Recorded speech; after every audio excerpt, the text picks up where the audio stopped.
Hello everybody and welcome to my YouTube channel for my review on the follow-up to the highest grossing horror film of all time, 2017's It Chapter 1. This horror follow-up has been one of my most anticipated films of the year, so this is Kia's Reviews and this is my review of It Chapter 2. You remember something we don't you, Mike? Something happens to you when you leave this town. The farther away, the hazier it all gets. But me, I never left. So yeah, I remember all of it. Pennywise.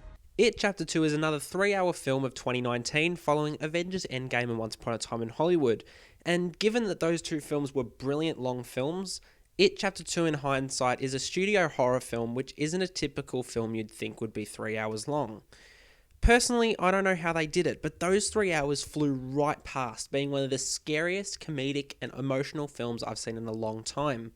2017's It Chapter 1 was a combination of horror, comedy and creepiness, but there was no strong emotional connection in the film, which Chapter 2 strongly held to. This horror film, looking past the creepy clown in Pennywise and the horrific jump scares, was not like any other, as it was more of a coming-of-age story which made this film a really interesting continuation of the surprise hit in the first film. Let's start off this review with what made It Chapter 2 so appealing and entertaining. Coming out of Chapter 1, the one thing I wanted to see more of was Pennywise, as Bill Skarsgard was the most entertaining part of that film, and going into Chapter 2, I really was hoping for more Pennywise. I got what I wished for. Pennywise was the driving force of this film, being at the height of his terror, Andy Muschietti reprising elements of the scares from the first film and multiplying it to make it even more terrifyingly wonderful the second time around.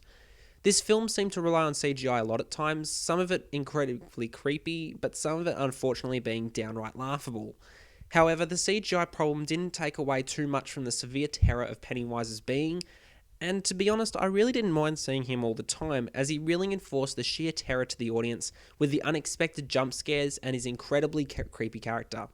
Moving on from the wonderfully created horror throughout this film, taking what made Chapter 1 good and changing it up to make Chapter 2 scarier, the most surprising and unexpected element of Chapter 2 was the growth, chemistry, and strong emotion between the cast and their characters.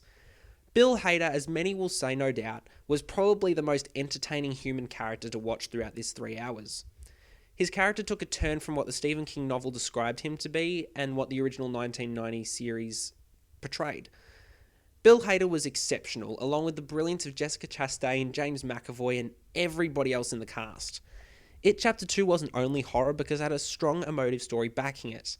The chemistry between this cast, which was also present among the younger cast, was perfect, as it really seemed as if they'd known each other for years and years. Starting off the film at a quick pace, introducing these characters really quickly and giving them a short backstory filler to fill in the 27 years in which had passed was enough to remember each character and why they were so likeable 2 years ago. Exceptional cast for an exceptional follow-up. It Chapter 2 wasn't only wonderful for its cast and its scares, but it also had a good quick pace for 3 hours. As I said with Once Upon a Time in Hollywood, It Chapter 2 split each of its characters off into their own short subplots for each of them to once again end up being tormented by some kind of form of it. This section brought in the younger cast again to have flashback sequences to really contrast how both their younger and older selves seem to be the exact same. Each iteration of it tormenting each adult character was creative and made the 3-hour runtime seem like 1 hour, which is exactly what I said about Avengers Endgame. To see each of the adult characters have to confront an absolutely horrific iteration of it from the past was wonderfully done, and it was great to see the younger cast back again along with the older cast. It Chapter 2 is arguably on par with or better than its predecessor It Chapter 1. It's hard to decide between the two, but upon rewatch it might become clear. Being enjoyable, terrifying, hilarious, and quite emotional, It Chapter 2 was exactly what I wanted for a continuation from 2017's Chapter 1. Seeing both of the casts being wonderful and Pennywise just being entertainingly horrifying, this film wasn't only a horror, but a coming-of-age story with a 3-hour runtime that went as quick as Avengers Endgame's. Despite what most critics are saying, I loved this follow-up to It Chapter 1, so I'm giving It Chapter 2 a well-earned 9.5 out of 10. Thank you so much for watching. Are you going to see It Chapter 2? Let me know below. If you like what you're seeing here and you want to see even more, check out my channel and be sure to have a look at my previous reviews of Booksmart and Once Upon a Time in Hollywood. As always, be sure to follow and subscribe to my YouTube channel, as well as checking out my newly made podcast, Kia's Reviews' Reviews, on Spotify and Apple Podcasts. This has been Kia's Reviews, signing off for now.